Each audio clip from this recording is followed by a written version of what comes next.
وہ تمام نوجوان جو یہاں اپنی ڈگریز کر رہے ہیں، آپ میں سے کوئی میڈیکل، کوئی انجینئرنگ اور کوئی اکاؤنٹنگ، اور ایک اسٹوڈنٹ کہتا ہے کہ میں ہسٹری پڑھوں گا، اور والدین کہتے ہیں کیا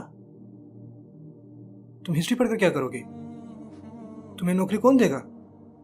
بتاؤ، ہاں تمہیں کہاں نوکری ملے گی؟ ہسٹری سے بل ادا نہیں ہوتے، نہیں پڑھو یہ۔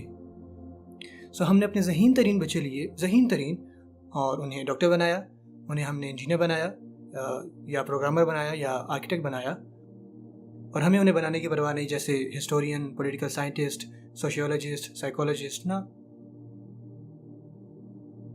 اور پتہ ہے، قوم ہونے کے ناطے ہم نے یہ طے کر لیا ہے کہ ہم سب کو صرف ایک مزدور بنائیں گے۔ ہم صرف مزدور ہیں، میرا مطلب ایک ڈاکٹر برا نہ مانیے گا، پر ایک ڈاکٹر ہنرمند مزدور ہے۔ آپ ماہر ہیں لیکن آپ ایک ماہر مزدور ہیں۔ جیسے آرکیٹیکٹ بھی ایک مزدور ہے، اپنے خطے میں ماہر ہے اور ہنرمند مزدور ہے۔ لیکن اس امت کے لیے کون سوچ رہا ہے؟ اس امت کے بارے میں کون سوچ رہا ہے؟ ہماری امت کی پہچان کو بحال کون کر رہا ہے؟ ہمارے بہترین ذہن یہاں استعمال نہیں ہو رہے کیونکہ وہ باقی سب کرنے میں مصروف ہیں۔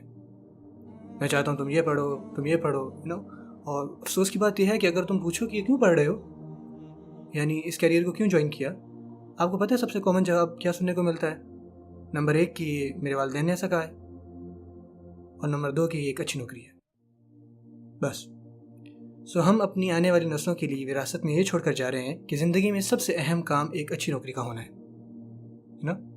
میں اچھی نوکری کے خلاف نہیں ہوں، بائی دا وے، ہاں ضرور اچھی نوکری کریں، بالکل کریں، پر آپ کو پتہ ہونا چاہیے کہ اس دنیا کو ایسے لوگ بھی چاہیے جو صرف پیسے کمانے کے علاوہ بھی کچھ کر سکتے ہوں۔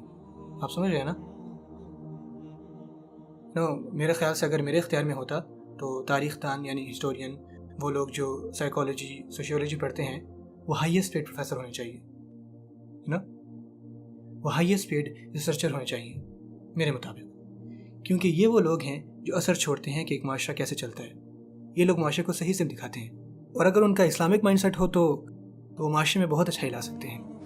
سو نوجوان لوگ جو یہاں پڑھ رہے ہیں، فار ایگزامپل آپ میں سے کوئی اکاؤنٹنگ پڑھ رہے ہیں، ماشاء اللہ، انا للہ و انا الیہ راجعون، تو اس کے ساتھ ساتھ ہسٹری کی بھی زیادہ سے زیادہ کورسز کریں، زیادہ سے زیادہ ان چیزوں کو پڑھیں جو آپ کو ایک بہتر انسان بنائیں، ایک مفکر بنائیں۔ سوشیولوجی پڑھیں، بڑا اہم سبجیکٹ ہے۔ قرآن میں بہت سائیکالوجی ہے، قرآن میں بہت سوشیولوجی ہے، قرآن میں بہت پولیٹیکل سائنس ہے، اور کوئی کہتا ہے نہیں میں ڈاکٹری پڑھنا چاہتا ہوں کیونکہ قرآن میں بہت ایمبرولوجی ہے۔ ہاں کچھ آیات ہیں ان کی طرف اشارہ ہے بالکل، لیکن یہ قرآن کا موضوع نہیں ہے۔ قرآن کا موضوع انسان اور انسانی اصلاح ہے، سو انسانیت بہت اہم ہے، اور ہمیں اس کو اسلامی نقطہ نظر کے مطابق بحال کرنا ہے۔